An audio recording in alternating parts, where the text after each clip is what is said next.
Good morning, everybody. Welcome to Thursday's Thought for the Day. God is love, and those who abide in love abide in God, and God abides in them. These words from the first letter of John are some of my favourites, mainly because it sums everything up. If we live in love of God, we won't go far wrong. So what is living in the love of God? Quite simply, it's living as God asks us to live.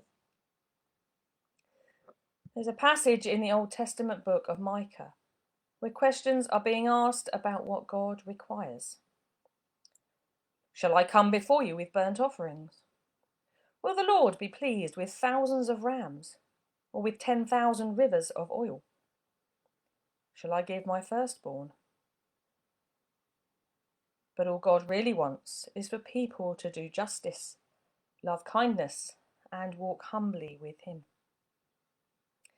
Now, the humility bit can be a bit difficult at times, particularly if we're doing something that we're really good at and things are going well. But sometimes God asks us to do the things that aren't in our skill set. Maybe he does that on purpose so that we have to ask for help. But even though we feel we may not excel in a particular area, God will give us what we need to enable us to do the job.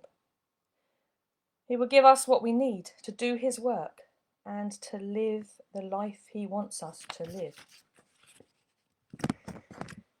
Ordinations of clergy have taken place over the last 2 weekends, and so there have been quite a few quotes shared over social media recently.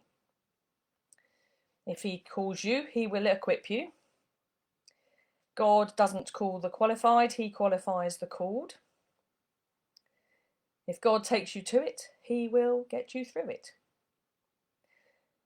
Now, these could be considered flippant comments, but there is a real truth to them, because God will really enable us to do his work. We are the only hands and feet he has, after all. So if we're doing his work, he will help us. And we might think we haven't got a vocation. We might think that we're not called to do anything in particular. But there's one thing that we're all called to do, and that is to live in the love of God. And whether we're going through times, good times, bad times, or times of great pestilence, we're called to live in love. Because love is what we're all about. Love is the very essence of what we should be. And faith grows from love. God sent Jesus to show love to the world, and we can follow his example and show the love of God to everyone. And how can we do that? By doing justice, loving kindness, and walking humbly with God. God is love, and those who abide in love abide in God, and God abides in them.